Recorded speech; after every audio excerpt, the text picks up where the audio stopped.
On est reparti pour une nouvelle semaine et un nouveau live ce soir. Donc cette semaine, j'ai eu beaucoup de questions vu que il n'y en avait pas eu beaucoup la semaine précédente et que j'avais fait sauter le live.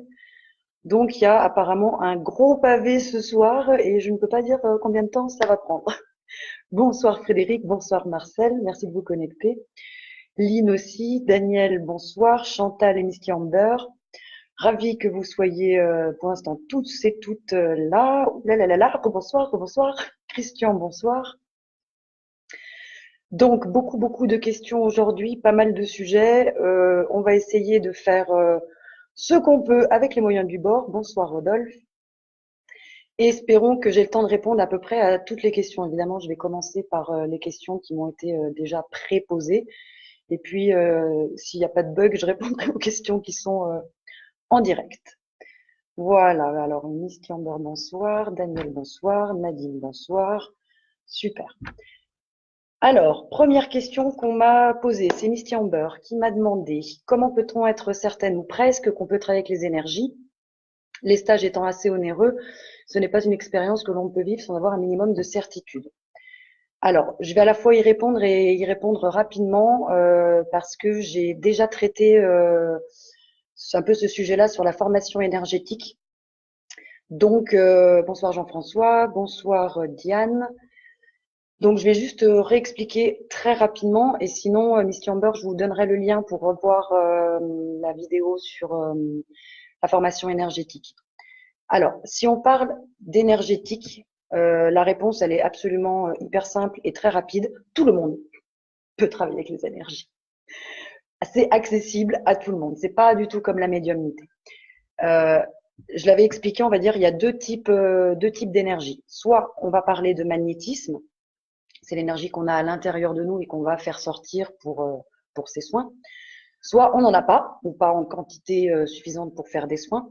Un bonsoir, handicapé, bonsoir, bonsoir. Ok. Soit on n'en a pas en quantité suffisante pour faire des soins et du coup, on va prendre l'énergie extérieure, qu'elle s'appelle Reiki, quantique, quantum touch, reconnexion, soins esséniens, c'est de l'énergie extérieure. Alors, si on parle de magnétisme, le plus simple pour savoir si vous avez du magnétisme et que vous êtes apte, bonsoir Joël, apte à soigner, il y a les tests, ce qu'on appelle les tests du magnétiseur. Donc, je vais vous en donner deux, trois, vous allez pouvoir vous amuser. Le premier, en général, qu'on vous conseille, c'est de travailler avec de la viande. Bon, moi perso, ça me soulève le cœur, donc j'ai pas fait le test avec la viande. Mais vous achetez en fait une tranche de 100 grammes de bœuf. Vous coupez deux morceaux pour que ce soit à peu près comparable, que vous ayez à peu près les deux mêmes pièces. Vous allez activer vos mains et vous magnétisez 2 fois par jour une seule des deux tranches. L'autre, ça va être votre témoin, voilà, votre référence. Vous magnétisez 5 minutes d'un côté, 5 minutes de l'autre, et puis vous laissez sous des tasses ou des bols, ça dépend de la taille que vous aurez pris, quoi. Attention, il faut que ce soit quand même logique, il faut que la température, elle tourne, je sais pas, moi, entre 19 et 25 degrés. Si vous faites ça par 35 degrés, ça va pas être génial. Voilà. Et puis aussi un peu de logique, si vous avez un chat ou un chien, vous ne laissez pas à portée de main de vos animaux, quoi. Voilà, mais juste un truc où l'air peut quand même circuler. Et vous laissez faire. Si vous voyez que la viande sèche, et quand je dis la viande sèche, ça veut dire qu'elle va d'une certaine manière, se momifier. Eh ben bingo, ça veut dire que vous avez du magnétisme. Si vos deux morceaux de viande pourrissent relativement en même temps, ça veut dire que vous n'avez pas de magnétisme. Autre test que vous pouvez faire, c'est des tomates. Ça, voilà, moi je l'avais fait. Vous achetez deux tomates. Alors par exemple, prenez une tomate grappe, vous avez à peu près là aussi les deux mêmes tailles, formes, etc.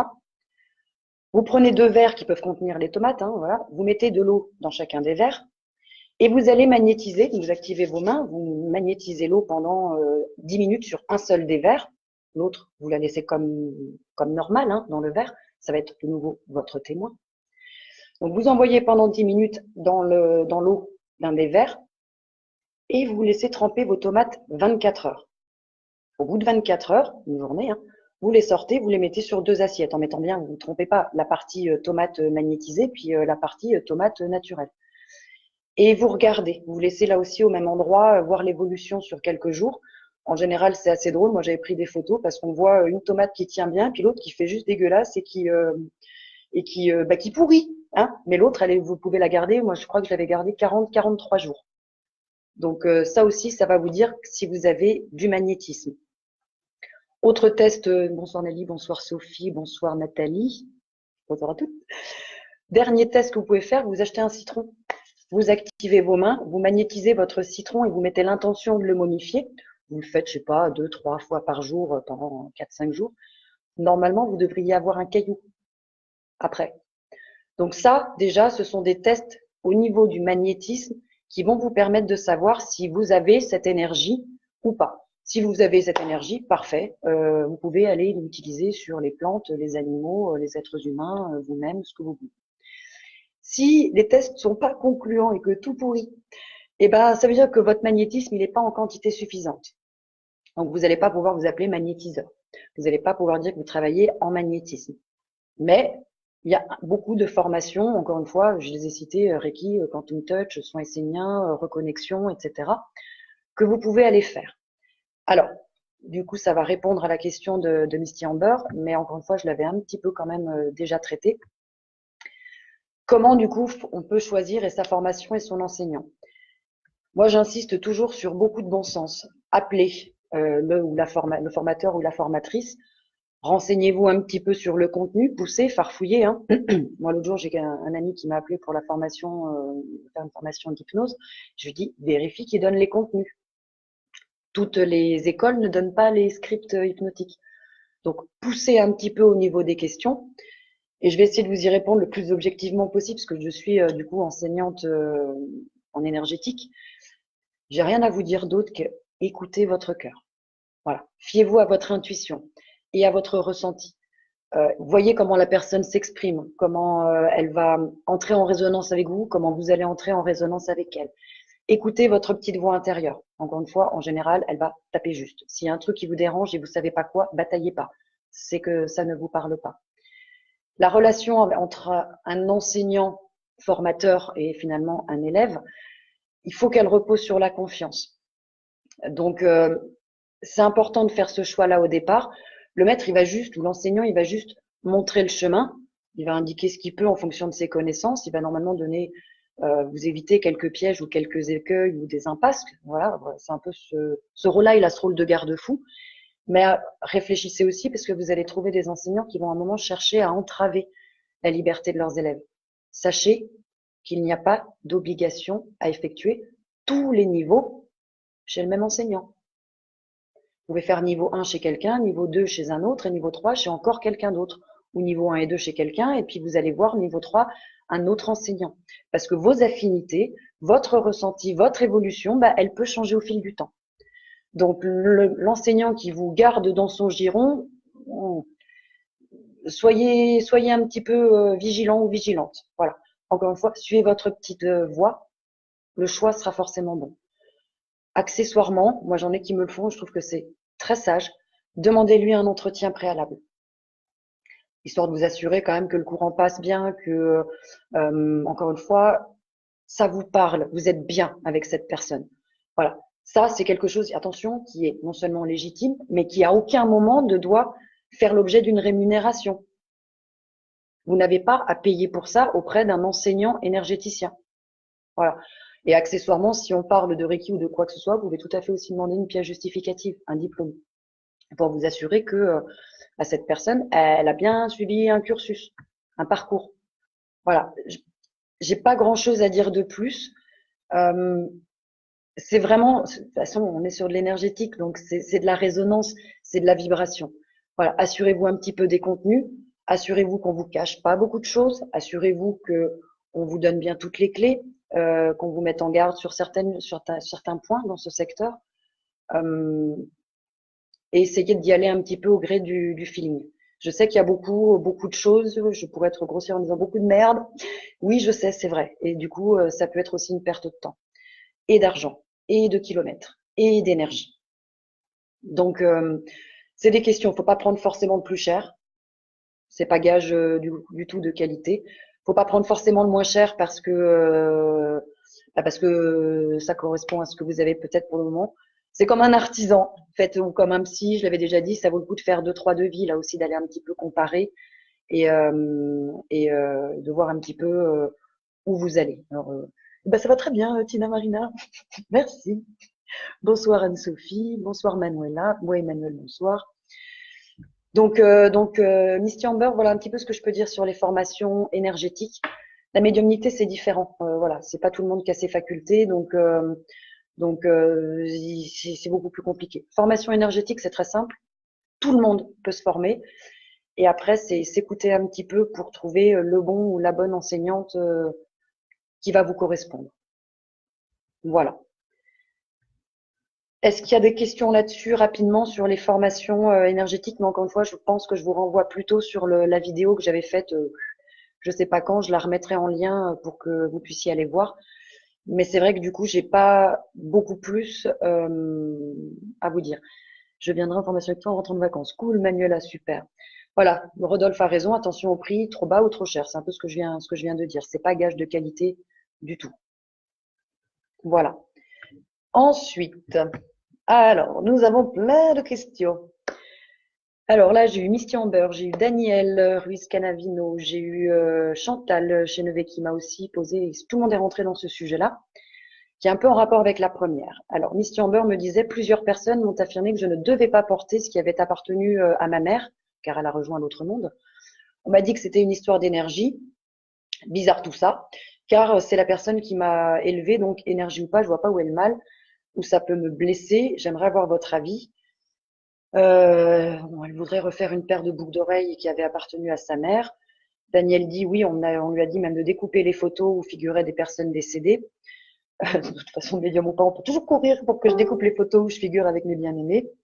Les bijoux de famille, voilà, on va en parler. Voilà. Alors, au niveau énergétique, les objets, quels qu'ils soient, ont des mémoires. Donc, il y a une imprégnation qui se fait. Quand vous achetez un cristal, une pierre semi-précieuse, on vous conseille toujours de commencer par exemple par la nettoyer. Quand vous achetez des fruits, des légumes ou n'importe quoi, je le dis moi en formation, commencez, si ça vous dit, hein, de les nettoyer, par les nettoyer. Tout simplement parce qu'ils ont été manipulés par d'autres personnes et que chacun va déposer ses énergies. Donc quand vous recevez, bon, il y a bien le fruit ou le légume, mais chacun, du début à la fin de la cueillette, à la chaîne et qui arrive dans le magasin et qui arrive chez vous, tout le monde a déposé des miasmes, des trucs dessus. Donc vous pouvez un tout petit peu les énergiser ou bien les nettoyer. Les objets, donc que vous achetez aussi en brocante, ça j'en reparle un tout petit peu plus loin. Les habitations, les terrains, tout ça, tout, tout ce dont on parle, ça a des charges qu'on appelle émotionnelles, énergétiques ou ésotériques. Tous ceux qui ont un cabinet, qui sont thérapeutes le savent, un cabinet c'est à nettoyer souvent parce que les gens, consciemment et inconsciemment, déposent un tas de saloperies. Ils viennent, ils déposent leurs émotions, ils déposent leurs énergies. Pour peu qu'ils viennent avec des entités, ils peuvent les laisser chez vous. Donc ça, il faut savoir que tout, après il ne faut pas psychoter, hein, attention, mais il y a toujours une charge énergétique, on va le dire au départ comme ça simplement, et on va un petit peu le détailler. Bonsoir Josiane, bonsoir Dominique, bonsoir Nelly. Alors, on va revenir plus spécifiquement sur ce que Misty Amber voulait savoir sur les objets, les bijoux. Alors, on va essayer de faire encore une fois simple. Si c'est un objet d'un défunt qui est plutôt cool, qui a une défunte qui a été sympa de celle du temps où elle était vivante, qui était toute gentille, avec de bonnes énergies, vous pouvez garder, il n'y a aucun souci. Là aussi, je vous renvoie sur ma vidéo, le live que j'avais fait sur les défunts ou les entités, je ne sais plus lequel des deux, en hypnose. Je l'avais dit à l'époque, justement, leur énergie est toujours accrochée à une alliance, à une boîte à musique, à des choses comme ça, et on peut en plus les ressentir. Donc, gardez ces objets-là, gardez ces photos, gardez ces trucs-là avec vous, parce qu'il y a de bonnes énergies, parce que c'est quelqu'un qui est bien, parce que c'est quelqu'un que vous aimiez, etc. Aucun problème là-dessus, c'est le niveau le plus simple, le plus basique. Deuxième niveau, des objets, miroirs aussi. Oui, les miroirs aussi, tout à fait. Bon, les miroirs, c'est très particulier, on parle aussi de passage de plein de choses avec ça. Donc ça, on en reparlera si vous voulez à l'occasion. Et Marcel, je vais y répondre aussi à la question sur comment nettoyer les lieux. Alors, maintenant, imaginons que ce soit une paire de boucles d'oreilles d'une personne défunte, mais qui a eu une vie difficile. Quand je dis une vie difficile, ça peut être beaucoup de choses. Quelqu'un qui a eu par exemple beaucoup de tristesse ou qui a été dépressif toute sa vie, ou qui a été malade, donc qui a généré beaucoup de douleur. Attention, ça va imprégner les bijoux. Ou encore une fois, les colliers, les boucles d'oreilles, enfin, ce que la personne portait. Alors, à votre niveau, vous pouvez les nettoyer. Alors, il y a plein de choses. Vous pouvez acheter de la sauge blanche. La sauge blanche, ça se trouve, par exemple, vous pouvez aller sur la coupe des fées. C'est une boutique ésotérique en ligne. Ils ont un super rapport qualité-prix. Ils font des bâtons de sauge blanche topissimes. Moi, c'est chez eux que je me fournis. Vous faites cramer votre sauge et vous nettoyez, vous mettez votre objet au-dessus ou au-dessous et vous tournez avec la sauge en demandant à ce que vos guides, voilà, vous aident à nettoyer peut-être ces miasmes, ces dépôts énergétiques, voilà, ces émotions, tout ce qui est dessus. Si vous voulez pas le faire à la sauge, le son peut nettoyer et à ce moment-là, prenez un vrai, et j'insiste sur un vrai bol tibétain, parce que vous allez trouver beaucoup de bols tibétains, même chez Ikea, ou même d'ailleurs à la coupe des fées. Moi, je ne conseille pas sur la coupe des fées, par exemple, le bol tibétain. Moi, je vais commander sur Artisan du Népal. C'est un monsieur qui va 2 ou 3 fois par an et qui vraiment fait d'ailleurs, il y a des meubles, il y a des bijoux, il y a des bols tibétains. Et il vous aide vraiment à choisir, il est super. Et à ce moment-là, vous mettez votre bijou dedans ou juste à côté, vous faites avec le son monter les vibrations de votre bijou ou de votre objet et vous pouvez nettoyer, toujours pareil, pardon, vous mettez votre intention que ce soit nettoyé, que ce soit voilà, chargé positivement, etc. Et avec le son, vous pouvez tout à fait nettoyer les objets, les bijoux. Troisième option, ça c'est un peu pour les flemmards, ça me correspond aussi. Vous achetez une géode de cristal, en général cristal de roche, et vous mettez les bijoux dedans. En plus, comme c'est puissant, en général, 6-7 heures, c'est amplement déchargé, rechargé. Le cristal de roche, c'est plutôt blanc, c'est plutôt transparent. Voilà. Donc avec ces trois techniques, la sauge, le son d'un bol tibétain, d'un vrai bol tibétain, et une géode de cristal, vous mettez l'intention de déprogrammer tous les miasmes, toutes les émotions, toutes les mauvaises énergies qui ont pu être générées et qui sont ancrées dans l'objet, le bijou, la pierre ou quoi que ce soit. Et puis vous faites une reprogrammation en demandant que maintenant, ben voilà, ça tourne positivement, que ce soit avec une belle charge, qu'il y ait de bonnes énergies dedans, etc. Voilà. Ça, c'est pour le deuxième niveau, au niveau des objets et des bijoux. Bonsoir Patrick. Troisième niveau, quand vous héritez par exemple de bijoux, mais alors de génération en génération, de choses qui sont très très longues, je mets à un autre niveau parce que je vous dis, attention, quand c'est très ancien, il peut y avoir des malédictions possibles. Donc un truc qui va bien vous pourrir. Donc a priori, vous ne devriez pas être trop capable de le faire à votre niveau. Moi, je vous conseille de faire appel à un exorciste ou un nettoyeur. Voilà. Dites, j'ai un objet, j'ai le doute dessus, est-ce que vous pourriez regarder s'il y a quelque chose, hop, il vous le nettoie. Voilà. Ça, il faut voir ce qu'on est capable de faire ou pas. Donc, moi perso, j'ai des petits rituels pour dégager des attaques. Je me sens pas de le faire, je m'embête pas. Voilà, j'appelle. Les objets achetés en brocante au vide-grenier. Alors là, je vous conseille à tous les coups, nettoyez-les ou faites-les nettoyer.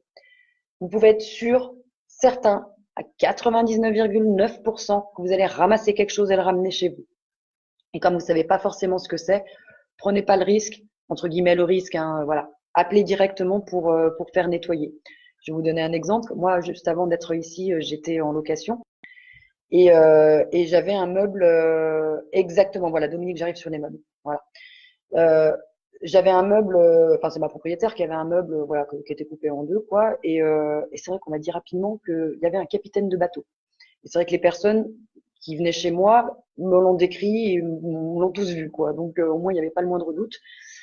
Et c'est comme ça que j'ai appris que voilà, quand on achète des meubles en brocante, on a regardé un peu l'histoire et en effet c'était un meuble qui venait d'un bateau et c'était une sorte de pas vraiment pirate, mais il avait un tricorne.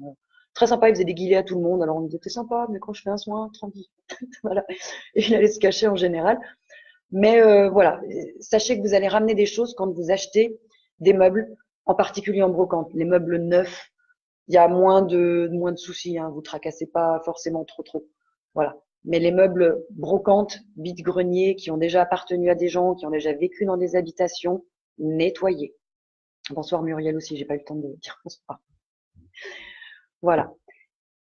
Dernier point sur les maisons et terrains. Alors, j'ai fait l'erreur, donc maintenant je peux vous en parler.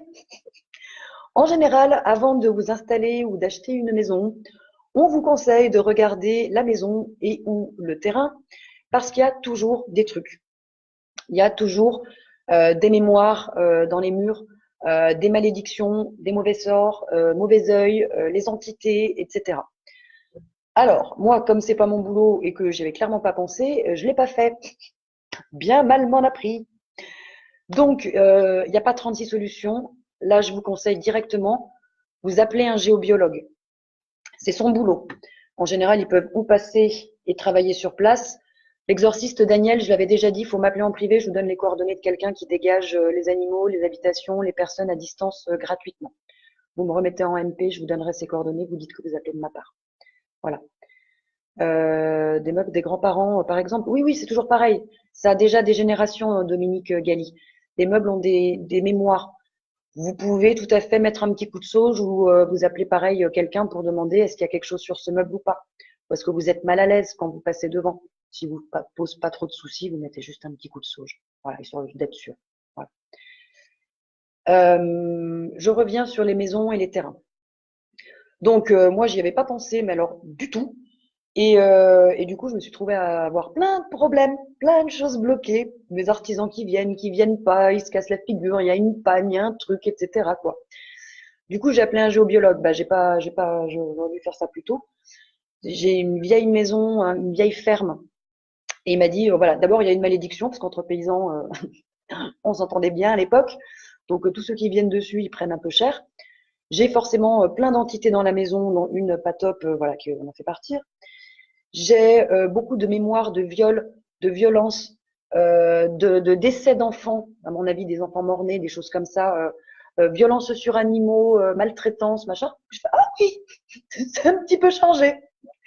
Et ils nettoient les sols, ils nettoient les terrains, ils mettent des protections, ils remettent des cheminées telluriques, ils font plein de choses. Ils appellent les gardiens du lieu. Donc maintenant, j'ai un centaure ailé qui gère tout mon terrain, etc. Donc ça, il faut y penser. Mais chacun son boulot. Pour une maison, des terrains, géobiologue. Dès que vous êtes sur des attaques plus ésotériques, etc., des malédictions sur des objets, exorciste, nettoyeur. À votre niveau, pour des petites entités, des petites émotions, des petits miasmes, sauge, bol tibétain et géode de cristal de roche. Ou sinon, vous faites rien et puis vous vivez aussi tranquillement jusqu'à ce que vous vous rendiez compte qu'il y a quelque chose qui va peut-être pas. Voilà un peu pour les techniques. Donc, c'est sûr qu'au départ, il faut arriver à identifier s'il y a une mémoire ou une charge. Et à ce moment-là, ou vous nettoyez, ou vous faites nettoyer, parce que comme je viens de vous le dire, ça peut engendrer un paquet de problèmes. Alors, matériels, ou des fois des impossibilités de vendre, ou des accidents, ou des maladies, ou des blocages.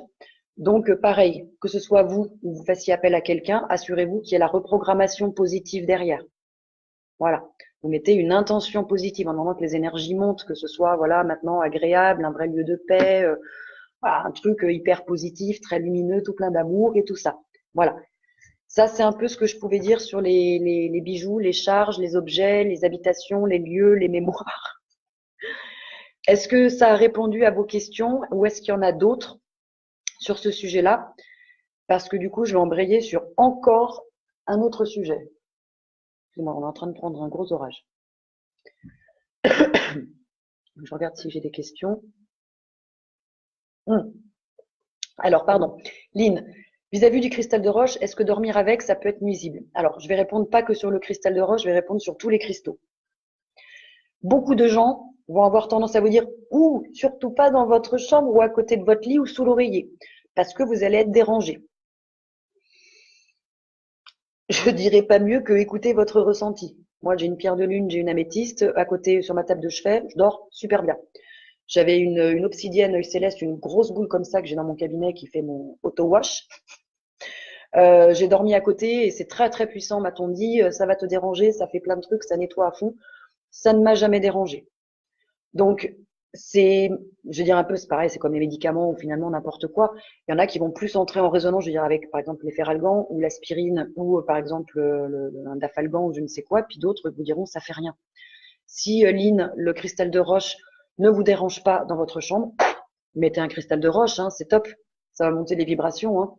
Maintenant, si vous sentez que votre sommeil il est un peu perturbé, que vous n'êtes pas très bien, qu'il se passe des trucs, changez-le de pièce. Voilà. Il n'y a pas vraiment, c'est toujours pareil, de règle en la matière, c'est ressenti de chacun. Voilà. Pour Misty Amber, c'est bon. Bonsoir David. Un chat peut enlever. Alors, le chat, c'est un grand guérisseur. Le chien aussi. Le chien, je l'ai déjà dit, est un peu plus con que le chat. Le chien va absorber les douleurs, les maux, mais il ne sait pas les dégager. Le chat va avoir tendance à les dégager tout seul. Il absorbe et il dégage. Mais attention, un chat, ça dépend de la surface de la maison que vous avez. Et à un moment, il faut peut-être penser à le nettoyer parce que votre chat, il va tomber malade quand même à un moment ou à un autre. Il ne faut pas compter que sur les animaux. On n'est pas sur de la magie quand même pure et dure. Voilà, il faut qu'on fasse tous un petit peu notre part. Le chat, c'est cool. Mais s'il y a des attaques, s'il y a des trucs comme ça, il fera rien à part prendre cher, hein, le chat ou le chien, de toute façon. Hein. Donc, faites appel là aussi à un nettoyeur ou un exorciste et régulièrement nettoyez votre animal. Moi, j'ai ma chienne, je fais attention. J'ai pris des attaques, je sais qu'il y a des trucs qui traînent. Régulièrement, je la dégage ou je la fais dégager. Voilà. C'est bien les animaux, mais il faut penser à eux quand même, quoi. Des fois, c'est un petit peu lourd. Voilà, voilà. Eh ben super, Lynn. Si ça vous pose pas de soucis, laissez le cristal de roche. Voilà. Alors, ensuite, j'ai eu Misty Amber qui m'a fait, alors c'est pas elle personnellement qui m'a fait beaucoup rigoler, parce qu'elle m'a envoyé, je peux toujours pas partager pendant que je fais un live, mais vous pouvez aller voir les documents qu'elle a partagés, où elle a trouvé, alors c'est 2 photos, 2 images qui viennent de, apparemment, Yoga Valley Europe SSRF, qui ont une théorie comme quoi si vous vous faites tatouer au niveau du chakra, alors bon évidemment ils donnent les noms plus savants, c'est fait exprès pour pas faire simple, hein, du chakra Vishuddha. Le Vishuddha c'est le chakra gorge, hein, toujours des 2 côtés. Et puis si vous avez aussi des piercings machin au niveau du 3e œil, du chakra Anya, des piercings là, des piercings machin. Vous allez être toute pourrie, vous allez attirer les énergies négatives, vous allez avoir des merdes qui vous arrivent, etc. Alors, elle me disait, c'est flippant, je suis tatouée et percée, mais est-ce vrai? Alors, j'étais pas au courant de cette énormité, je dis comme je le pense. Je suis désolée, c'est vrai que ça m'a fait beaucoup rigoler. Comment comment aborder le truc sans que je passe pour une grosse conne? Alors, je vais être très claire, Misty Amber. Perso, moi, je suis pas pour les tatouages et le piercing. Pour la simple et bonne raison que je suis hyper sensible, hyper douillette. Chacun mettra le mot qu'il veut au choix. Non, sans déconner, sans plaisanter. Voilà, je suis un peu plus sérieuse. On revient un tout petit peu à l'origine des tatouages et des piercings. Hein. C'était quelque chose qui avait pour but de renforcer justement tous les liens avec le surnaturel et le sacré dans les tribus qu'on appelle un peu bêtement primitives, genre les indigènes, les aborigènes, les maoris, tous ces coins-là, Australie, Nouvelle-Zélande. Hein. Donc, si c'était si négatif et néfaste et pourri, j'aurais tendance à dire je pense pas qu'il l'aurait fait. Je dis le fond de ma pensée, je pense qu'on véhicule encore ce genre d'infos pour faire peur, pour dissuader les gens de le faire, et c'est tout. Non, c'est encore une fois, ça va enchaîner avec le sujet sûrement d'après, mais bon, sur les croyances, moi j'en avais une quand on était en formation d'hypnose spirituelle, d'hypnose. Il y avait une maître Reiki, hein, bon, déjà elle était barrée dès le départ, forcément, et elle refusait qu'on lui fasse une induction en tapotant là son 3e œil, soit disant que ça allait déstabiliser tous ses chakras et ses corps énergétiques. Bon, je crois surtout qu'elle était super pas stable dans sa tête, mais c'est pas parce que vous allez faire ça que vous allez être complètement déstabilisé. C'est pas parce que vous vous faites tatouer ou percer que ça va foutre votre système énergétique en l'air. Si vous avez envie de vous faire percer ou tatouer, faites-le.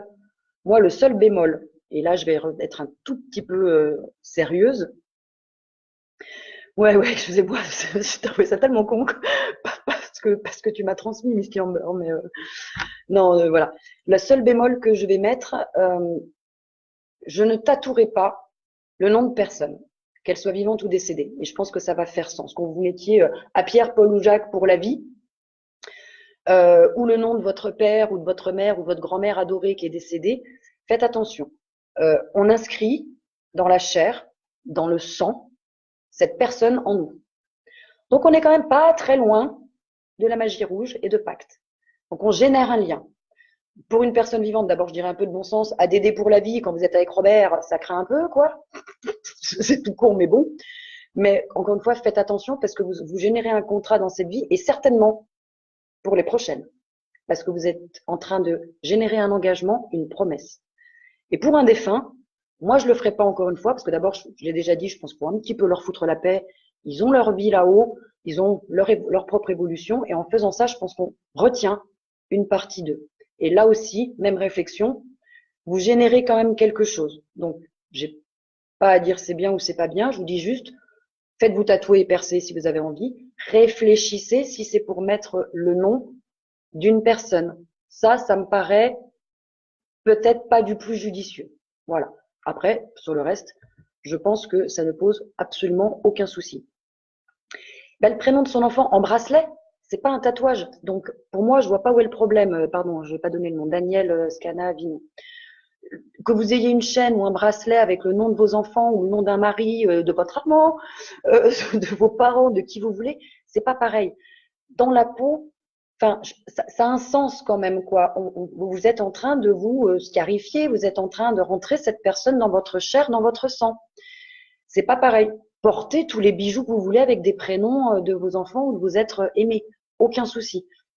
Tatouage, moi je dis, voilà, faites un peu gaffe, quoi. Réfléchissez. Et même quand le tatouage est enlevé, j'ai pas d'informations, Marcel Jalabert, exact à vous donner là-dessus.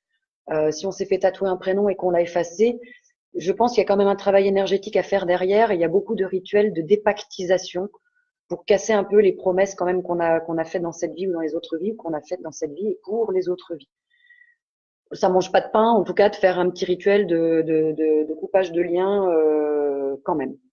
Voilà. Mais après, j'ai pas d'infos spécifiques à donner sur. Je me suis fait tatouer. On a enlevé le tatouage. Est-ce que j'ai toujours mon lien? Je le sais pas. Un petit rituel, ça mange pas de pain. Ça se tente. Voilà. Donc je vais pas. Ah si, j'ai une autre question que c'était Cass Boben qui m'a demandé le piercing est-il humain ou animal? Alors, d'abord, Cass Boben, désolé, j'ai pas compris la question. Est-ce que tu parles de l'acte ou du piercing en lui-même? Si c'est l'acte, de toute façon dans les deux cas, je vois pas pourquoi ça pourrait être animal. Je pense que je répondrais que humain, mais je peux pas détailler parce que j'ai pas compris la question. Je suis désolée. Voilà. Est-ce qu'il y a d'autres questions sur les tatouages, les piercings et le rapport au système énergétique? Sinon, je continue. Pour rompre un pacte, Lynn, vous me contacterez pareil en MP. Je suis un peu chargée, mais je pense que dimanche, je peux prendre le temps. Je vous enverrai ou en MP ou par mail un rituel de dépactisation à faire. Pas de souci. Mais vous m'y faites penser parce que là, je m'en sors plus. J'ai une petite mémoire de poisson rouge, je cours dans tous les sens. Voilà, pareil pour Marcel, si j'oublie, il faut me rappeler dimanche aussi. Hein. Ok. Bonsoir Marc. J'ai vu une personne qui a deux serpents tatoués, un au bras et l'autre au dos. Quelle signification? Ah bah moi je peux pas savoir. Hein. Tina Marina. Faut lui demander quelle est l'intention et ce que représente un serpent pour la personne. Symboliquement, il peut y avoir évidemment l'aspect sexuel, il peut y avoir l'aspect médical des caducées, il peut y avoir le côté mu, régénération et transformation et transmutation. J'ai rien à dire là-dessus, c'est la personne qui s'est fait tatouer. Pourquoi est-ce qu'elle s'est fait un tatoué deux serpents?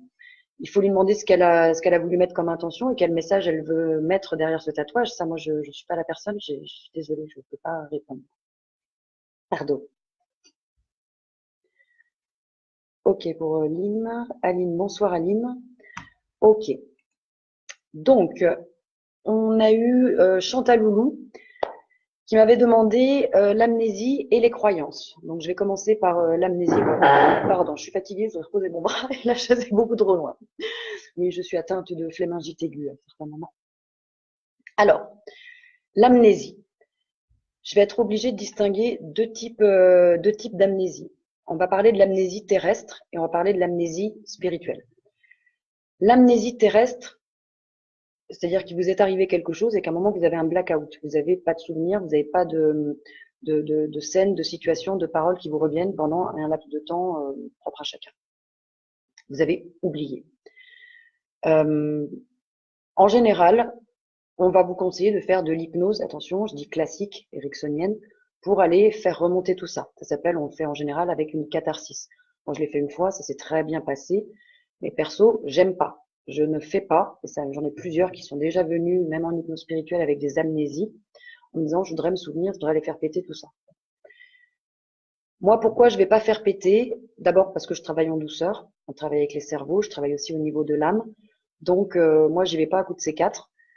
Et encore une fois, juste anatomiquement, votre cerveau, s'il a généré cette amnésie, c'est qu'à un moment, ça a été quelque chose de très fort, très puissant, très douloureux pour vous, dans tout votre être, et il a généré un système de protection. Il a verrouillé.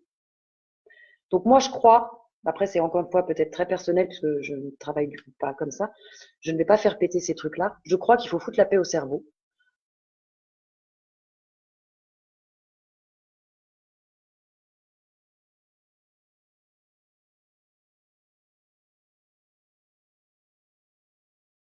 Qu'on vous donne. Voilà. C'est peut-être quelque chose de très très lourd à porter et que ça vaut pas la peine, à mon avis, d'aller remettre le nez dans la merde.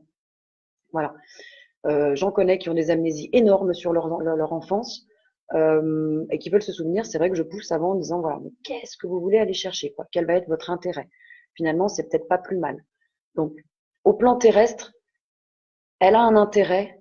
J'ai beau pester contre le savon en disant c'est une belle grosse merde qui nous trompe, mais je maintiens que cet outil est très bien fait. Il est toujours là pour nous protéger, que ce soit en hypnose spirituelle, sur justement qu'on vous manipule pas ou plein de choses.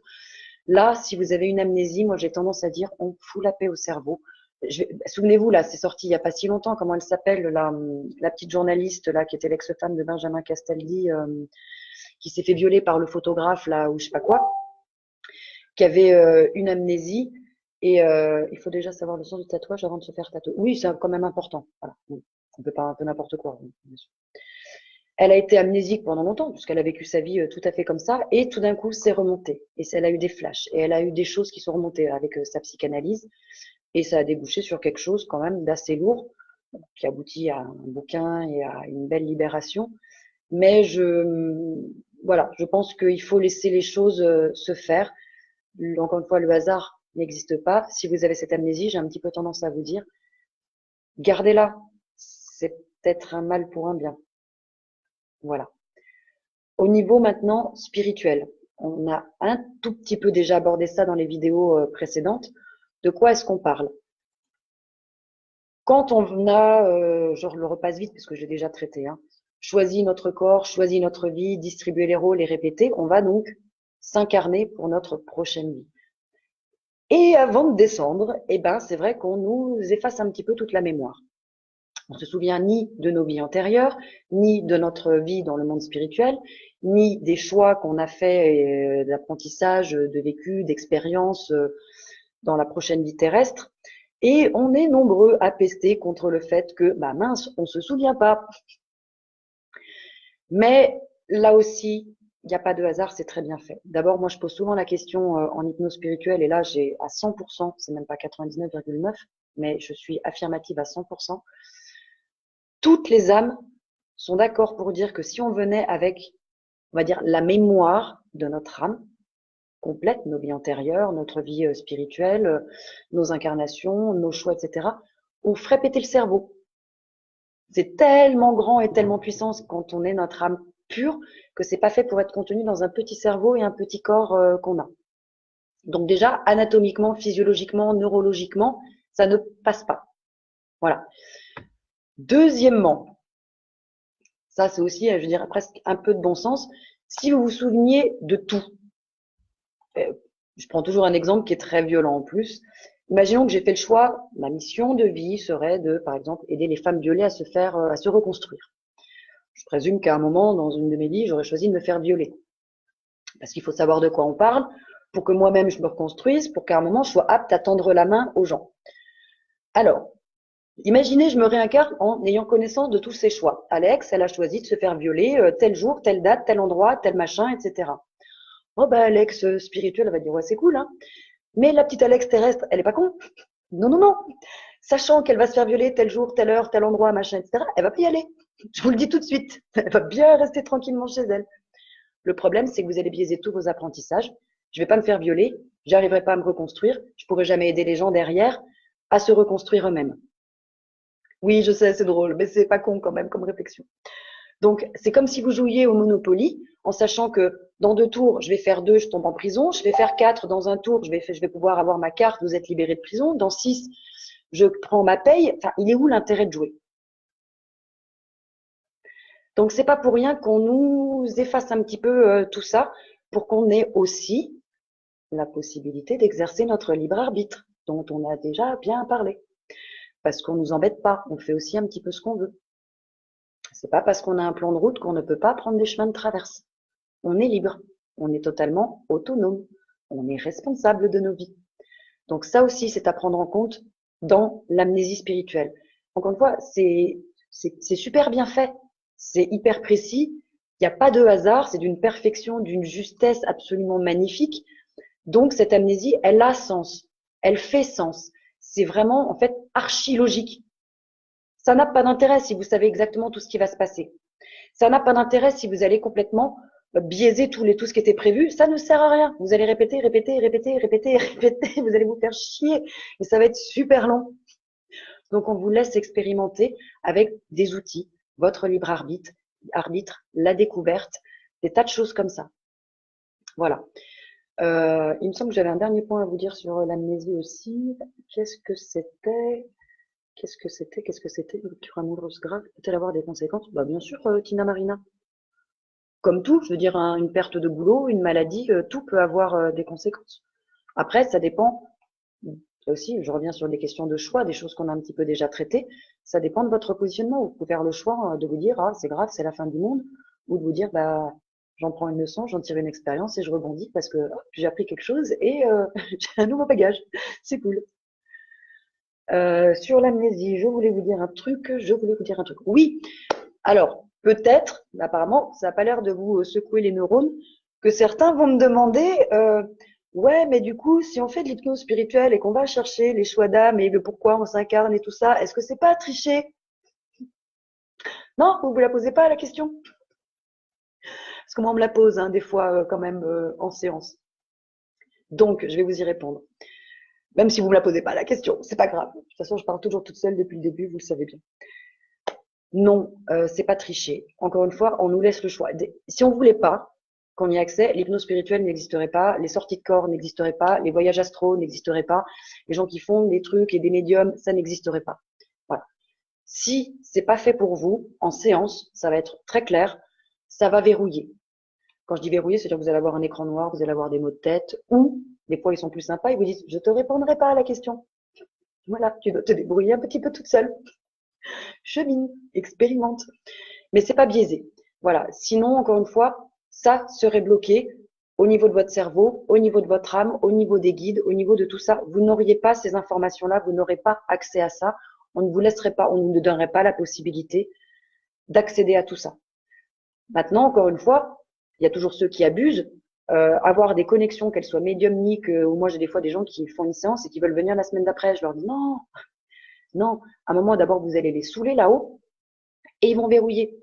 Parce qu'on vous donne juste des clés à un moment où ça ne va pas, pour que vous soyez capable d'avancer, que vous ayez les compréhensions et les outils pour débloquer vos situations et avancer. C'est pas une canne avec laquelle vous marchez tous les jours. Voilà, je rappelle, l'objectif final, c'est qu'on soit adulte et autonome quand même. Donc, grandissez, arrêtez, ne courez pas toutes les semaines ou tous les mois après des connexions, après des informations comme ça. À un moment, on ne vous les donnera pas parce que vous devez vous débrouiller tout seul ou toute seule. Voilà. Sinon, la porte, elle est ouverte et on vous donne accès et on vous laisse accéder justement à toutes ces informations. Il n'y a pas de triche. Il n'y a pas de triche du tout. S'il y en a pour qui c'est pas prévu, j'avais déjà donné cet exemple-là. Il y en a un, il est parti dans le monde spirituel, il voyait plein de monde, personne ne lui répondait jusqu'au moment où on lui a dit, mais avant de t'incarner, tu as dit que tu voulais te débrouiller seul et que si, tu savais d'ailleurs que tu allais essayer d'avoir des infos comme ça, et que si on t'aidait, ça allait barder quand tu rentrerais. Donc on te donne pas d'infos, tu te débrouilles comme tu l'as demandé. Alors voilà, soit on vous l'explique, soit on va verrouiller, soit voilà, c'est un peu entre les deux des fois. Mais sinon, en général, on vous donne ces réponses-là tant que ce n'est pas dans l'abus, dans la dépendance. Voilà un petit peu pour. On ne nous dit pas tout. Et non, Marcel, il faut découvrir un peu par soi-même. Je sais, j'étais la première à hurler, on se pétait et gueuler. Là, l'autre jour, j'ai eu un jeune homme avec qui on a discuté. Il fait ouais, moi je veux le plan de route. Ah ben, j'ai fait bon, pas vous le donner le plan de route, hein, c'est eux qui l'ont. Toi, tu te démerdes, tu expérimentes, tu essayes, tu testes. Le plan de route, ça marche pas comme ça. Non, non. Toi, tu y vas à l'instinct. Tu écoutes justement ta petite âme. Eux, ils savent. Ils vont vous y emmener. Oui, voilà, je suis consciente que nous choisissons nos vies avec les conséquences. Ok. Alors, j'avais eu une autre question, c'était de nouveau Casse Boben qui m'avait demandé comment éviter l'amnésie. Alors, dur d'y répondre, et de toute façon, je suis obligée d'y répondre en deux temps. Si on parle de l'amnésie terrestre, déjà, ça veut dire que soit il faut travailler la mémoire à court terme, mémoire à long terme, il y a plein de choses qu'on peut faire, que ce soit avec des psys ou vous-même. Hein. Mais sinon, si vous l'avez déjà, bah, de toute façon, vous ne pouvez pas donc l'éviter. Et si vous parlez au plan spirituel, bah, on peut pas l'éviter. Voilà. C'est juste logique vu ce que je viens d'expliquer. Voilà. Elles ont sens, ces amnésies. Elles sont à tous les niveaux, terrestres et spirituels finalement. Elles sont là pour nous protéger, pour nous permettre, encore une fois, d'aller expérimenter et vivre les choses par nous-mêmes, découvrir. Mais putain, ce serait pas drôle, quoi, si encore une fois on était tous bloqués à pas pouvoir faire ce qu'on veut et savoir où on va. Donc, ils nous laissent. Moi, je le vois vraiment comme une chance et comme une opportunité, finalement, à travers ces amnésies, ou d'avoir une deuxième chance, ou d'avoir un nouveau départ, ou de expérimenter pleinement, à 100%, tout ce qu'on veut, quoi. Dans la limite de la déconnade, hein, attention. Et encore, ils sont hyper tolérants. Voilà. Est-ce que sur les amnésies, vous avez des questions? Parce qu'après, j'ai gardé vraiment le gros pavé sur les croyances pour la fin. Je me rends pas compte, hein, toujours pareil, si je parle vite, pas assez vite, si c'est clair ou pas clair. Un petit comme ça pour me dire on avance ou sinon je fais quoi? Ou alors c'est peut-être que ça bloque là parce que j'ai plus rien qui défile, j'ai pas de commentaires. Alors, Lynn, une personne ayant une bonne mémoire, que petit à petit la mémoire lui fait défaut, est-ce que c'est possible qu'on nous bloque nos mémoires? Alors, je vais pas le formuler comme ça, c'est pas qu'on nous bloque nos mémoires, il faut pas oublier le processus. Merci pour les petits pouces, c'est cool. C'est pas on nous bloque notre mémoire. Si on avait une très bonne mémoire et que petit à petit on la perd, ouais, plein de petits pouces, c'est cool. C'est toujours pareil, c'est pas extérieur à nous-mêmes, c'est nous-mêmes. C'est-à-dire qu'à un moment, on génère cet oubli parce qu'il y a des choses dont on ne veut pas se souvenir. Les gens qui ont Alzheimer, c'est pas anodin. Les gens qui sont atteints de cette maladie-là, c'est des gens qui, à un moment, sont tellement en souffrance qu'ils préfèrent, très clairement, oublier des pans de leur vie pour s'attarder sur des pans très spécifiques. Voilà. Donc, on peut avoir une très bonne mémoire et la perdre petit à petit, mais c'est pas extérieurement, on nous la bloque. C'est à un moment où on va peut-être pas bien, où on vit pas bien la chose, donc on va plutôt nous-mêmes faire un petit peu de tri et puis s'attarder que sur ce qu'on a envie de se souvenir et pas le reste, quoi. Très clairement, on s'en fout. Voilà. Ce serait plutôt ça que je répondrais. Voilà. Après, bon là-dessus aussi, faut pas oublier que voilà, neurologiquement, passé 25 ans, toutes les facultés commencent un peu à se décrépir aussi naturellement. Hein, la vue, l'audition, tout ça, les neurones, les connexions, la mémoire, tout ça, ça ne va pas en s'améliorant. On peut plus ou moins ralentir ou voilà stabiliser, mais vous n'allez pas forcément améliorer. Vous n'aurez pas une meilleure mémoire à 80 ans que quand vous en aviez 20. Donc voilà, c'est plusieurs facteurs quand même. Il y a forcément l'âge qui avance et je reste avec mon positionnement de dire les gens qui oublient de plus en plus de choses, ça reste un choix personnel inconscient. Attention, hein, les gens sont pas conscients en disant tiens, je vais me déclencher un Alzheimer, trop cool. Non, c'est à un niveau inconscient. Mais la raison derrière, elle est bien là. Voilà, j'ai des choses qui sont pas sympas, j'ai pas envie de me souvenir et de revivre, de ressasser certains trucs. Hop, j'oublie. Je vais me concentrer sur des coins un peu plus sympas. Voilà. Je pense que j'ai répondu à votre question, Lynn.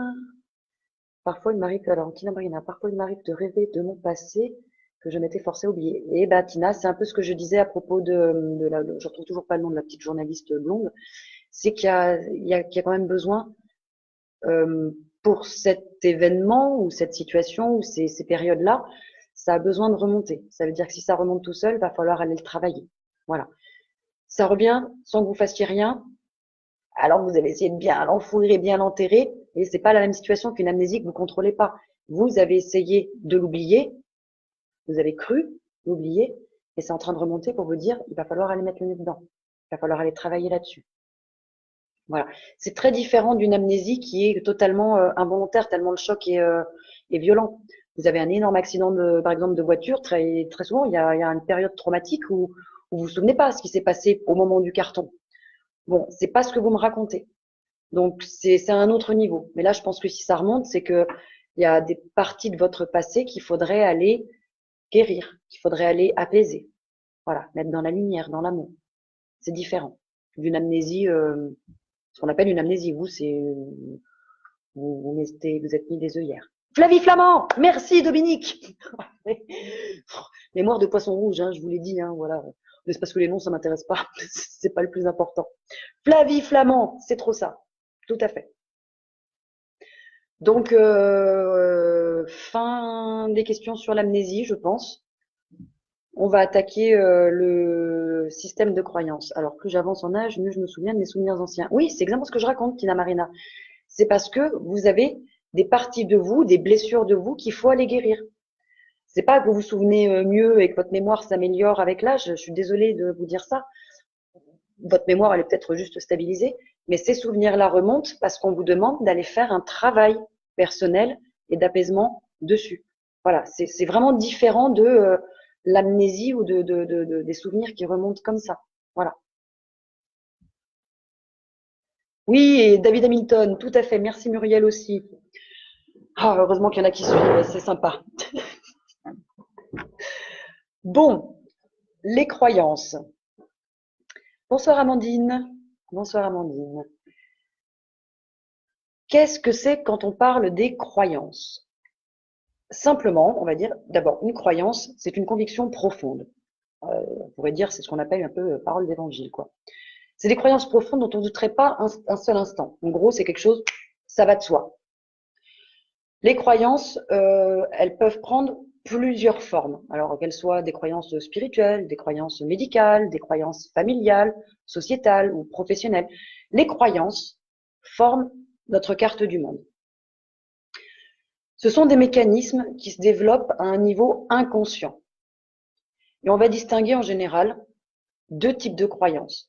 Ce qu'on va appeler les croyances aidantes, quand on considère en gros qu'elles sont bonnes pour nous. Par exemple, moi je crois que je suis certainement aimée, c'est une croyance aidante. Et on va parler de croyances limitantes, quand c'est plutôt des freins pour notre développement personnel. Par exemple, croire qu'on va manquer de confiance en soi. Ça, c'est plutôt une croyance limitante. Voilà. Donc, les croyances, c'est vraiment quelque chose de très puissant, dans le sens où elles influencent notre carte du monde. Ce que j'appelle notre carte du monde, c'est notre perception du monde, à tous les niveaux. Voilà. Donc, qu'elles soient aidantes ou limitantes, les croyances, elles vont toujours se former en général sur la base d'hypothèses.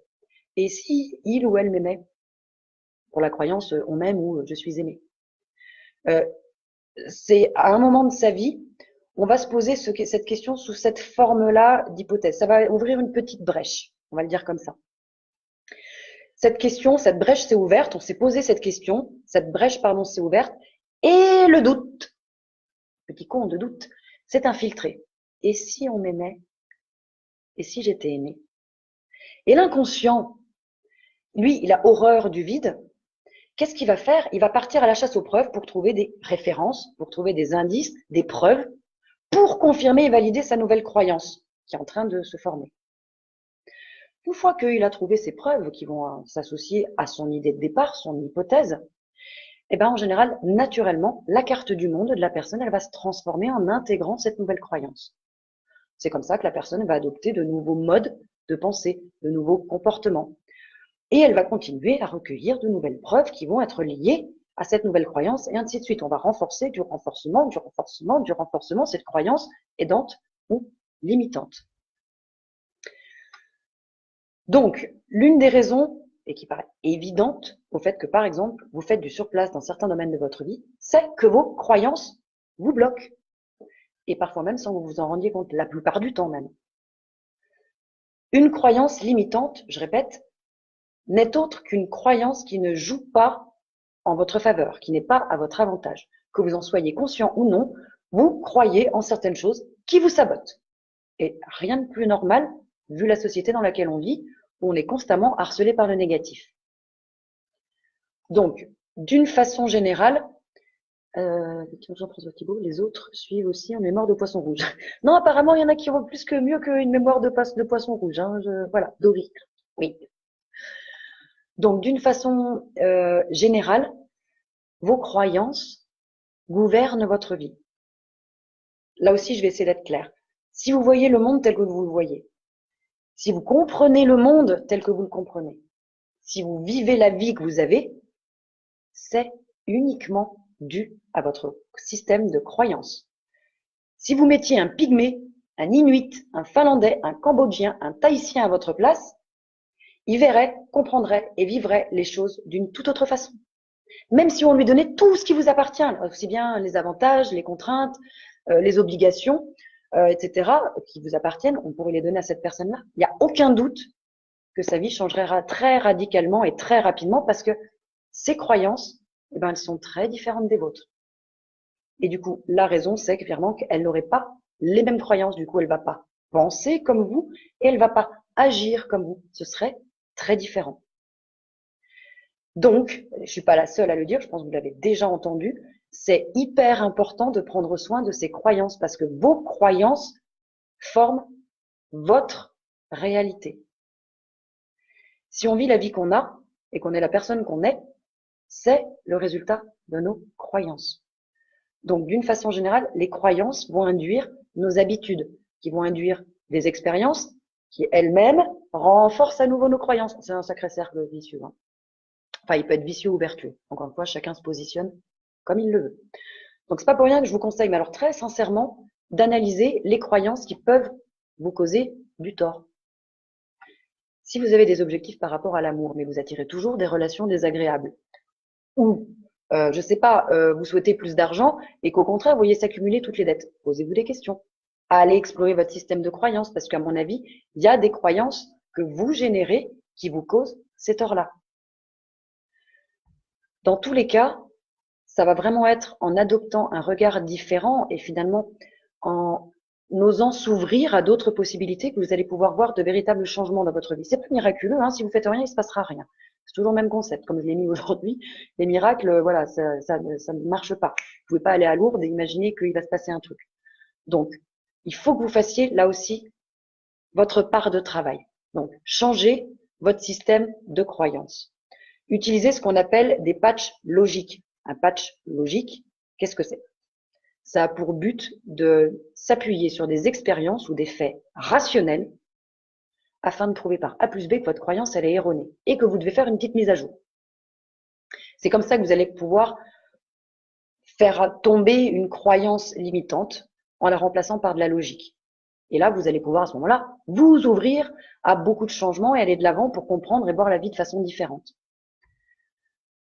J'insiste, je répète, vos actions, vos réactions, vos attitudes sont d'abord dictées par vos croyances. Et ça, ce sont autant de filtres entre le monde réel et vous. C'est ce qui va faire que tout votre système de formatage, il est faux et erroné. Donc, connaître et repérer vos croyances limitantes, donc celles qui vous tirent vers le bas, c'est vraiment essentiel pour avoir une vie épanouissante, stimulante, heureuse, une vie où vous êtes juste bien avec vous-même. Une croyance, c'est quoi? C'est un peu comme un prisme avec des lunettes, voilà, entre ce qui est et nous, ce qui est et vous, voilà, entre ce qui nous arrive et nous-mêmes. Et ce prisme, il va influencer notre ressenti, nos attitudes, notre réaction vis-à-vis du monde, vis-à-vis des événements, vis-à-vis des situations, vis-à-vis des personnes avec qui on vit. Alors, les croyances, c'est bien sympa, mais il faut comprendre aussi un petit peu ce que c'est. Qu'on soit clair, la plupart de nos croyances ne nous appartiennent pas vraiment. La plupart, elles ont été transmises par nos parents, par les profs, nos relations, les collègues de boulot, etc. Mais nos croyances, elles viennent aussi de notre vécu et nos expériences passées, qu'elles soient bonnes ou mauvaises, c'est pas la question. Mais en tout cas, c'est plutôt comme ça qu'on les a, ces croyances au départ. Et on en tire un enseignement global, une généralité, une croyance. Les distorsions ou les généralisations que notre cerveau va faire, vont accentuer de manière considérable ce phénomène. Donc, le petit dialogue qu'on entretient tous avec nous-mêmes dans l'intimité de notre petite tête, c'est aussi un incubateur, un accélérateur de croyances. Parce que si vous faites attention, ce sont souvent les mêmes dialogues qui reviennent en général. Bon, sur la durée, ils vont avoir tendance à se simplifier, à se cristalliser et à bien s'incruster. Et s'ils ne deviennent pas par eux-mêmes une croyance, ils vont plutôt avoir tendance à renforcer déjà une autre croyance. Donc, on va essayer de donner quelques exemples de croyances pour que vous compreniez bien ce que c'est. Je parle en général de 2 croyances. Je vais vous en mettre une troisième maintenant parce qu'elle n'est pas très importante. Il y a ce qu'on appelle les croyances neutres. Une croyance neutre, un exemple, tous les chiens perdent leur poil. Qu'est-ce que je veux dire par là? Les chiens salissent votre intérieur et vos fringues. Alors, personnellement, j'en suis convaincue, hein, c'est pas Nayat qui va me faire changer d'avis. Mais est-ce que ça a une grande conséquence sur ma vie? Clairement pas. C'est une croyance neutre. Une croyance aidante, il y en a qui l'appelleront aussi croyance ressource. Bon, moi je suis sûre aidante. Par exemple, c'est j'ai toutes les ressources nécessaires pour y arriver. Ça, c'est un trésor. C'est une croyance ressource. C'est une croyance qui va vous porter, qui va vous motiver, qui va vous positiver, qui va vous faire vous dépasser, voir les opportunités, éprouver de la gratitude, être heureux, être souriant, etc. Ça, c'est les ressources qu'il faut que vous génériez. Une croyance limitante maintenant. Ça, il y en a plein qui vont pouvoir aller abonder dans ce sens-là. Exemple, le monde actuel est tellement dur. Ouch. Alors, comment être défaitiste et baisser les bras avant même que ça a commencé, quoi. Ça ait commencé. Voilà. À l'inverse d'une croyance ressource, une croyance limitante va vous tirer vers le bas. Une croyance limitante va mettre en avant le négatif et va vous aveugler avec les problèmes et vous masquer les opportunités. Voilà. Là, vous avez 3 exemples de croyances neutres, aidantes et limitantes. Alors, Tina Marina, donc il faut se dire que l'argent, ça vient et ça se dépense sans donner trop d'importance. Alors, il y a un peu de ça. On va basculer sur la loi d'abondance, mais bien sûr, pour avoir de l'argent, peut-être qu'à un moment, il faudrait penser à en donner aux autres. Déjà, on est tous reliés. Donc, si vous donnez de l'argent à quelqu'un, à un moment, ça va revenir, mais avec une intention toute pure et désintéressée. Si vous donnez de l'argent petit SDF dans la rue en disant je vais donner de l'argent parce que je sais que je vais en avoir, je vous dis, hein, ça va planter. Mais si vous n'êtes pas forcément à compter le moindre centime, même si vous êtes dans la galère et que vous donnez, il y a de plus que de grandes chances que ça vous revienne, oui. C'est ce qu'on appelle aussi cet aspect désintéressé. C'est générer aussi, puisqu'on est sur les croyances, de dire, eh ben, l'argent, l'abondance, et je parle de l'abondance financière parce qu'il y a plein de pans, de facettes quand on parle de l'abondance. En général, les gens s'arrêtent à l'abondance financière, mais bon. Si vous générez, voilà, je suis dans l'abondance, dans l'opulence financière, l'argent va arriver. Oui, ça va vous aider aussi, bien sûr. Il faut générer une croyance comme ça à un moment donné. J'ai droit à l'argent. Il y en a plein des phrases comme ça que vous pouvez trouver. Attendez, je vais en trouver parce que j'en avais fait à une époque. Qu'est-ce que c'est que je cherche?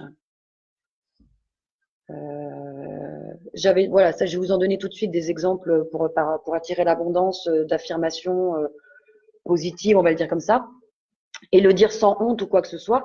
Donc, j'active l'abondance en moi. J'aime toute forme d'énergie. J'accepte d'être énergie. J'accepte de recevoir de l'argent. J'accepte de donner de l'argent. J'accepte la circulation de l'argent. L'argent circule dans mon univers. J'aime offrir des services aux autres. J'aime faire plaisir aux autres. J'aime être utile aux autres. J'aime les autres, car il n'y a pas d'autres. Il n'y a que moi dans le corps de tous les autres. Et j'aime tous les autres. Voilà. J'active la compassion en moi. Je mérite plein d'argent, car j'aide beaucoup de gens. Mon travail mérite salaire. Mon temps a de la valeur. J'ai de la valeur. J'ai le droit de gagner ma vie avec mon temps. J'ai le droit de gagner ma vie en aidant les autres. J'active l'entrepreneuse en moi. Je suis un chef d'entreprise. Voilà, vous pouvez en faire plein des affirmations positives, générer un système de croyances positif. Ça, c'était pour Tina Marina. Voilà.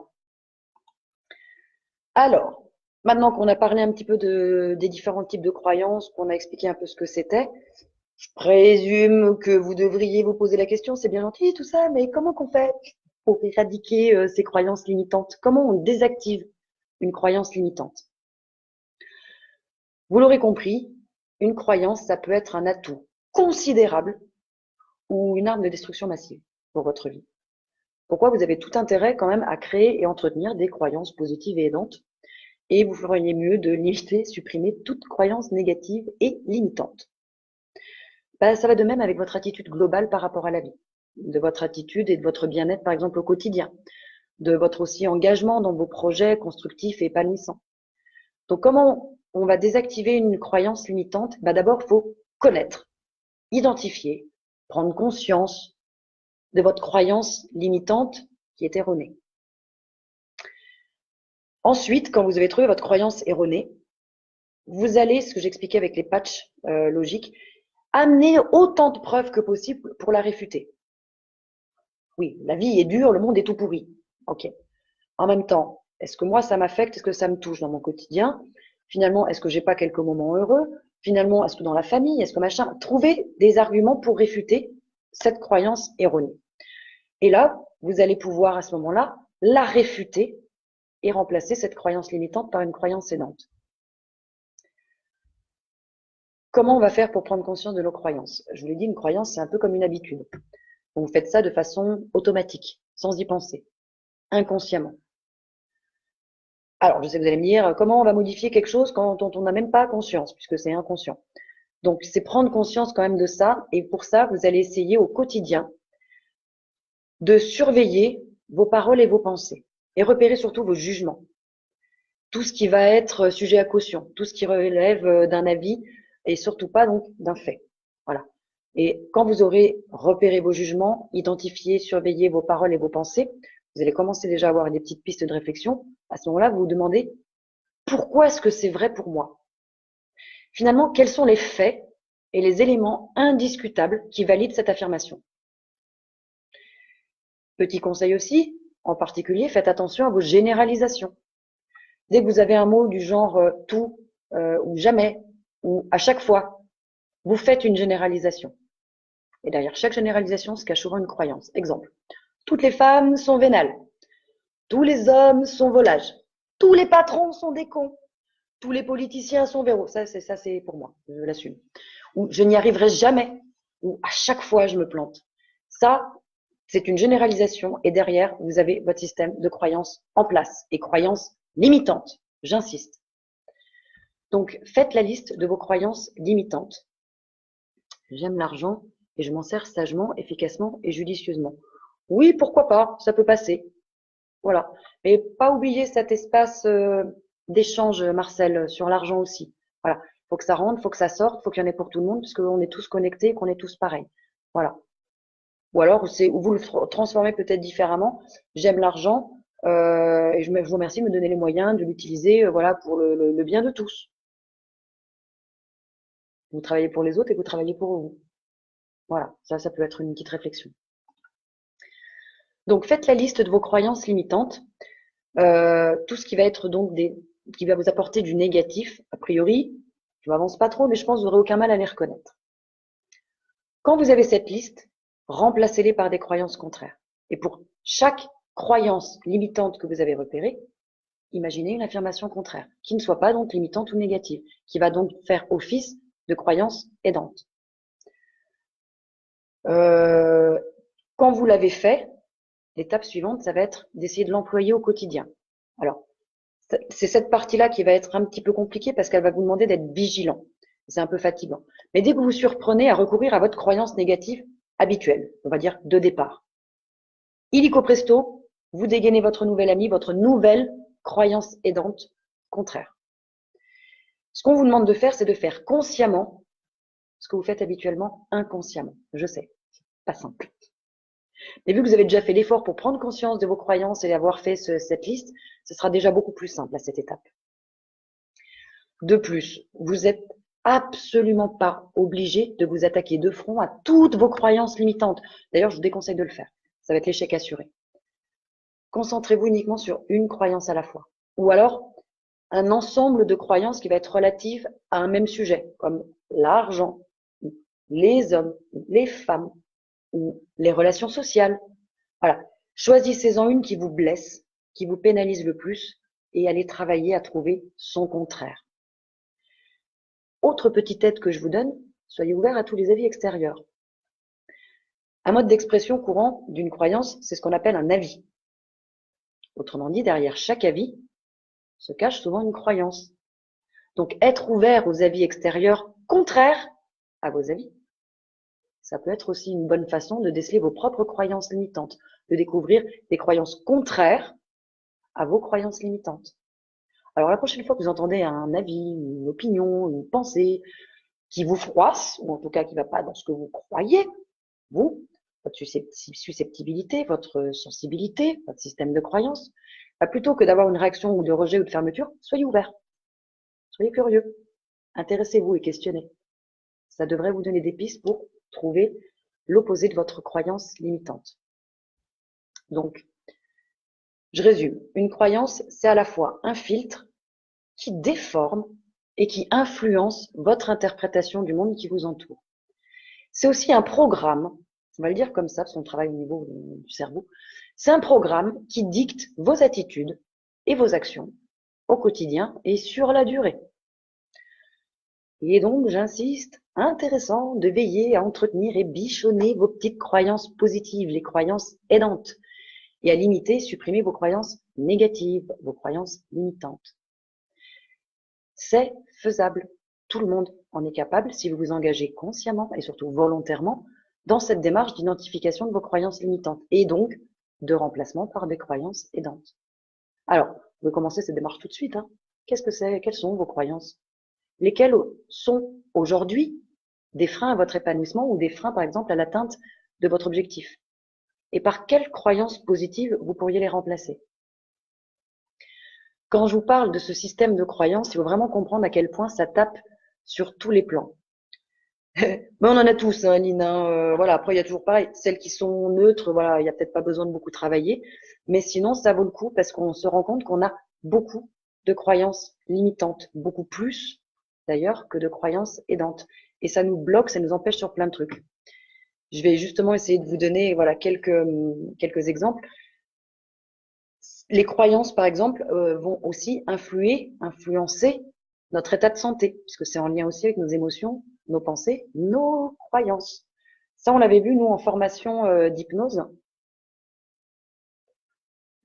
On nous avait expliqué un truc complètement hallucinant à propos de la ménopause et du système de croyances, par exemple. Il faut savoir que les musulmanes, je me permets parce que j'ai bossé pendant 5 ans avec des musulmans dans les pays musulmans, donc je sais un petit peu de quoi je parle. Je parle des vrais musulmans, pas des petits touristes qu'on peut avoir ici. Le vrai ramadan par 40 degrés, les vraies 5 prières, pas juste pour esquiver le cours de PS. Voilà, je parle de ces vrais musulmans.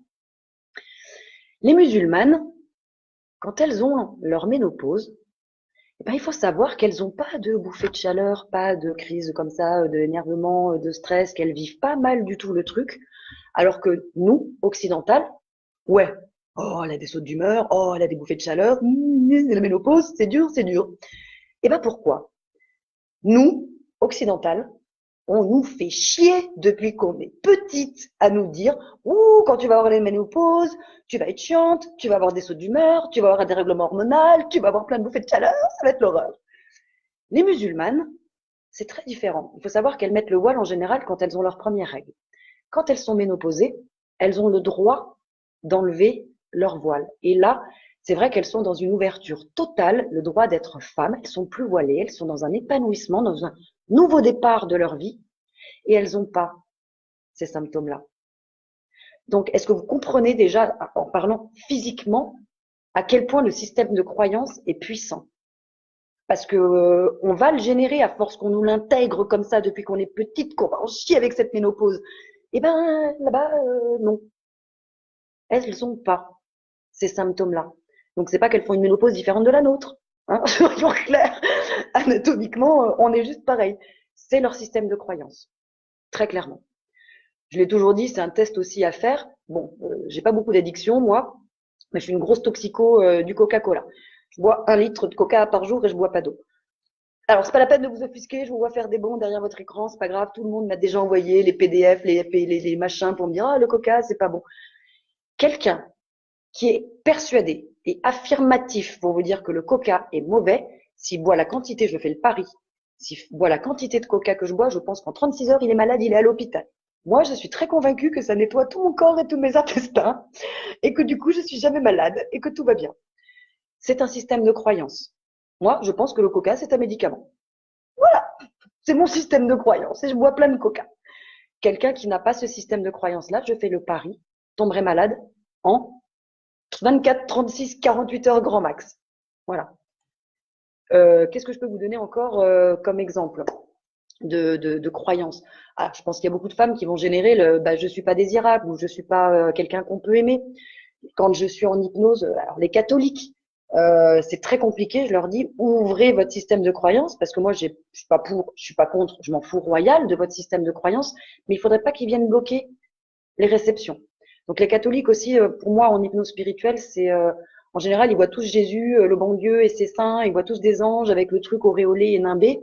Et c'est pas ça, c'est votre guide tout bleu ou tout violet ou n'importe quoi qui peut se pointer et ça bloque. Ou la réincarnation, le fait de croire en la réincarnation, c'est un système de croyance quand même plus ouvert que poussière, tu redeviendras poussière, t'es mort. Voilà. Donc je peux pas mieux vous dire que générer des croyances positives. Rodolphe, tout ça, ça me conditionne pour se mettre à table. Ça me conditionne pour se mettre à table de la conso du médicament. Bah non, évitez de prendre des médicaments. Il y a des tas de trucs quand même à côté. Enfin, peut-être que j'ai pas compris ce que tu me dis, Rodolphe. C'est possible. Donc, générer des croyances positives, des croyances aidantes pour vous. Voilà. Et je vais faire une ouverture parce qu'elle est quand même très importante. Le système de croyances, il va de pair avec quoi? Ce qu'on appelle la pensée créatrice. Je vous l'ai déjà dit. La pensée, c'est un outil très puissant, hyper puissant, le plus puissant qu'on ait. On fait tout ce qu'on veut à partir de notre pensée. Ça, c'était Neale Donald Walsch qui le détaille très bien dans Conversation avec Dieu, je crois. Il disait, il y a 3 phases pour créer. La pensée, la parole et l'action. Donc, on génère une pensée, on fait une petite bulle. Hein, on a la petite pensée très bien. D'ailleurs, dans la Bible, ils le disent, le verbe s'est fait chair. Ça veut dire qu'à un moment, ça s'est exprimé. Et ensuite, il faut passer à l'action. Donc, c'est en maîtrisant vos pensées, en maîtrisant votre système de croyances, que vous allez devenir maître de votre vie, que vous allez pouvoir la vivre beaucoup plus en paix, beaucoup plus dans le bonheur, vous prenez la tête pour des conneries, hein. Il y en a plein. Je dis vous. J'ai beaucoup bossé sur un paquet de croyances parce que oh l'homme il est mauvais, j'y arriverai jamais, je suis une grosse connasse, je suis super moche. Oh non, mais j'ai travaillé sur beaucoup de choses quoi. Donc je suis pas à part, je suis absolument comme vous. Mais en tout cas quand on bosse dessus, qu'on en prend un tout petit peu conscience, je peux pas vous dire autrement que votre vie elle change. Donc je voudrais, après j'ai encore des petites questions, mais je voudrais vous faire une petite lecture d'un extrait justement de Neale Donald Walsch sur la pensée créatrice. Il dit, la première loi, c'est que tu peux être, faire et avoir tout ce que tu imagines. La deuxième loi, c'est que tu attires ce que tu crains. Donc là, j'insiste, réfléchissez à vos peurs et à plein de choses, hein. Tout ça, ça va de pair. Je continue. L'émotion est à la base de tout. C'est de l'énergie en mouvement. Chaque pensée a un pouvoir de création, et plus elles seront nombreuses et se rencontreront, plus elles ont la capacité de créer. Plus les gens ont peur, et plus ils risquent de créer la réalité qu'ils redoutent. Il nous est donné ce choix pour pouvoir expérimenter le divin qui est en nous au lieu de l'être simplement. C'est pour ça qu'existe la peur. On nous a donné un cadre, et nous sommes libres de créer ce que nous voulons dans ce cadre. Le pouvoir de création commence par la pensée, s'amplifie par la parole et se concrétise avec l'action. Notre vie n'est donc que le résultat de nos pensées. Et cette promesse de réalisation est beaucoup trop grande pour que l'homme l'accepte. C'est trop beau, dira-t-on. Mais accepter cette réalité, c'est accepter un changement majeur. Accepter même le changement majeur. Accepter que l'on ne soit pas en train de vivre la meilleure version de notre vie et que nous soyons l'unique responsable. C'est aussi un énorme effort à fournir pour contrôler toutes nos pensées, pour avoir des pensées conscientes. Et être un maître, c'est maîtriser ses pensées. Donc, qu'on parle d'émotions, qu'on parle de pensée, qu'on parle de tout ça, de ce système de croyances, c'est notre cerveau, notre pensée qui génère, qui crée tout ça. Vous voulez vous générer une vie de merde? Vous le faites et vous le faites déjà. Alors, je peux pas dire mieux, continuez. Vous voulez quelque chose de mieux, de plus sympa, de plus chouette. Vous savez ce qu'il y a à faire. Je pense que je vous ai donné un paquet de pistes. Peux-tu redonner le titre du livre et de qui, s'il te plaît? Oui, Rodolphe, c'est Les Conversations avec Dieu de Neil Donald Walsh. Pareil, ils sont sur mon profil. Il y a Conversation avec Dieu 1, tome 1, tome 2 et tome 3. Le tome 1, il est un peu chiant à lire, il est très redondant, très répétitif. Le tome 2, il est pas mal du tout. Il parle de thématiques sociétales, la sexualité, le mariage, l'argent, le travail, enfin je pense des questions qu'on se pose tous. Le tome 3 de Tête va parler déjà de vie sur peut-être d'autres planètes, de changement de société, d'éducation, de tout ça à un autre niveau. C'est très très intéressant. Voilà. Neil, N-E-A-L, Donald, comme Donald Duck, et Walsh, W-A-L-S-H. Je crois qu'il n'y a pas de E. Voilà. W-A-L-S-H. Donc voilà, moi, ce que je pouvais un petit peu vous dire sur le système de croyance. Attardez-vous dessus. Vraiment, générez des choses top et chouettes pour vous. Et c'est comme pour tout, je vous préviens, ça ne se fera pas en un claquement de doigts. Et au départ, vous allez le faire de façon un petit peu laborieuse, un petit peu automatique, un petit peu robotisée. Oui, je m'aime et je m'adore, je vais bien, tout va bien. Et à un moment, vous allez voir que vous allez sentir qu'il y a le cœur, qu'il y a l'intention. Et déjà, vous allez passer à un niveau. Et à un moment, vous n'aurez peut-être plus besoin de les générer, ces croyances, parce qu'elles seront intégrées et complètement remplacées. Ça va juste couler de source. Voilà. Alors, je vais répondre aux questions. Alors, je Marcel Jalabert. Que pensez-vous de Eckhart, ouais, je présume que c'est Eckhart Tolle. Alors, Joseph Murphy. Murphy, je connais pas. Eckhart Tolle, moi, il me saoule. Désolée, c'est vite fou. Je me suis fait chier comme un rat mort à lire son livre sur le lâcher-prise. J'ai dit, mais qu'est-ce qui se casse la tête? En fait, le lâcher-prise, ton bouquin de merde, tu pouvais le résumer en trois phrases. 2 mots, c'était beaucoup plus simple, quoi. Donc moi, tout le monde le loue et l'encense. Je ne trouve rien de particulier à cet homme-là, si ce n'est qu'il se fait du cassage de tête, il fait de la masturbation intellectuelle, il fait saigner le cerveau. Et je pense qu'on n'a pas plus compris beaucoup de choses après le bouquin qu'avant. Et Dieu sait que je pense que je dois pas être trop con. Mais alors, je me suis vraiment fait chier sur ce bouquin. Je n'aime pas Eckhart Tolle ou Tolle, je sais pas comment on dit. Voilà. Et par contre, Joseph Murphy, j'ai pas grand chose à dire, ça ne me dit rien du tout. Lynn, t'as trouvé ton prochain challenge, ok. Est-ce que les croyances spirituelles, est-ce que les croyances peuvent jouer sur les capacités spirituelles Ah bah oui. Moi, par exemple, j'ai changé mon système de croyance. J'ai toujours dit depuis 5 ans en disant ouais, moi, de toute façon, ça commence à me faire chier parce que bah, je vois pas, j'entends pas. Je vois pas, j'entends pas. Bah, je vois pas, j'entends pas. Bah, qu'est-ce que je génère? Bah, je vois pas et j'entends pas. Alors, j'ai mis une petite nuance à un moment. J'ai fait pour l'instant ou jusqu'à présent, je ne vois pas et je n'entends pas. Et la preuve, c'est que c'est en train de bouger. Je commence à avoir des réceptions, des ressentis, des canalisations, des images, des choses qui arrivent. Donc, bien sûr que les croyances peuvent jouer sur nos capacités spirituelles. Ouais. Il faut savoir en générer positivement. Alors c'est vrai que Casboben, il s'est hyper emballé hier soir. Alors, je te remercie, Casboben, pour toutes ces questions. L'amour et la croyance sont-ils différents? Je vais répondre assez rapidement parce que je pense que ça a été relativement traité. Oui, ça n'a rien à voir. C'est donc très, très différent. Mais du coup, il y a un paquet de croyances sur l'amour. Donc voilà, je reviens sur ce que j'ai dit avant. Identifier les croyances que vous avez sur l'amour pour les faire tomber. Voilà, moi je suis quelqu'un qu'on peut pas aimer. Moi je suis quelqu'un qui finira toujours seul. Je finirai seule et vieille avec ma chienne sur une île. Vous générez des croyances par rapport à l'amour, comme quoi on peut pas vous aimer. Si vous générez des croyances un peu plus positives, vous allez voir que, à mon avis, il y a quelqu'un qui va frapper à votre porte incessamment sous peu. Mais toujours pareil, laissez le temps aux choses de travailler. Ensuite, il y avait la croyance d'un téméraire est-elle similaire à celle d'un sage? Casse-Boben, ce n'est pas possible, non. Vu que les croyances sont personnelles, elles sont très propres à chacun, donc en fonction de son évolution et en fonction de sa construction, en fonction de son expérience, en fonction de son vécu, de tout ça. Donc un téméraire, pour moi, n'a rien à voir avec un sage. Donc les croyances d'un téméraire sont, pour moi, très différentes des croyances d'un sage. Voilà. Ensuite, il a posé comme question, je crois que je peux.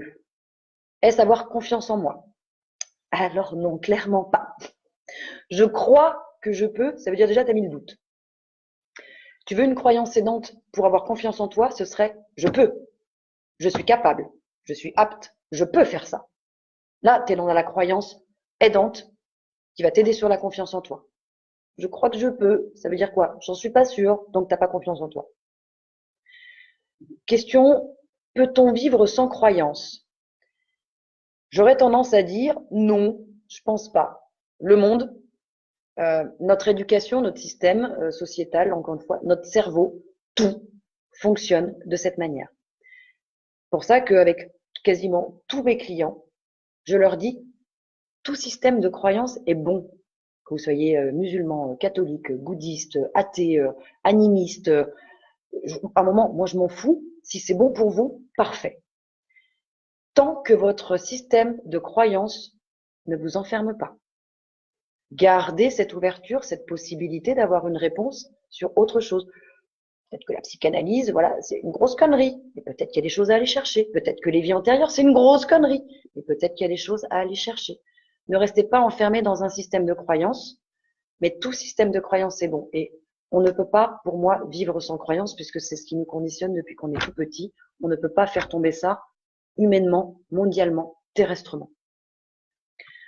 Autre question de Casse-Boben. La peur motive-t-elle... Merde, pardon, je suis désolée, hein, c'est un petit peu la fin de journée. La peur motive-t-elle la croyance? La peur étant une émotion, ouais, alors je peux répondre oui et non, c'est juste le vocabulaire qui me dérange. La peur, c'est une émotion. Alors, en ce sens, c'est pas vraiment elle qui va motiver la croyance, mais très clairement, la peur va vous créer tout un tas de croyances. Et évidemment, là, on est sur des croyances limitantes. Donc, la peur motive-t-elle la croyance? Non, pas vraiment. Par contre, la peur génère, crée, engendre au taquet de croyances limitantes. Voilà. Et ça, c'est pour rien qu'on demande à tout le monde, à un moment, d'aller travailler sur ses peurs, de faire face et d'aller voir le positif, le cadeau, le truc qu'il y a derrière pour aller comprendre cette peur, l'accepter, remplacer là aussi par de la confiance, par ce côté positif. Dernière question que Casse-Boben m'a posée. Que faut-il croire pour vivre l'amour? Déjà, je pense vous dire qu'il existe pour vous. Ça me paraîtrait un bon point de départ. Et qu'il va se présenter aussi à votre porte. Gardez surtout la confiance en cette émotion parce que c'est la seule qui existe réellement. Pour ceux qui suivent, vous savez de quoi je parle quand je parle de réellement. Donc, que faut-il croire pour vivre l'amour? Encore une fois, vous dire j'y ai droit, je vais le rencontrer. C'est prévu sur mon chemin. Quand? Je sais pas, mais je sais que ça va arriver, ça se présentera. Et de toute façon, que ça se présente à 20, 30, 40, 50, 60, 70, 90 ans, on s'en fout. Vous aurez ce grand amour-là, vous allez le vivre et c'est chouette. Donc, générez ce système de croyances positives, gardez cette confiance non seulement dans cette émotion, mais peut-être que vous avez aussi le droit de vous dire que vous n'avez pas été plus con qu'un autre avant de vous incarner. Vous êtes quand même mis une belle relation d'amour, peut-être, dans votre vie, et qu'il y a des chances que du coup, vous alliez la rencontrer.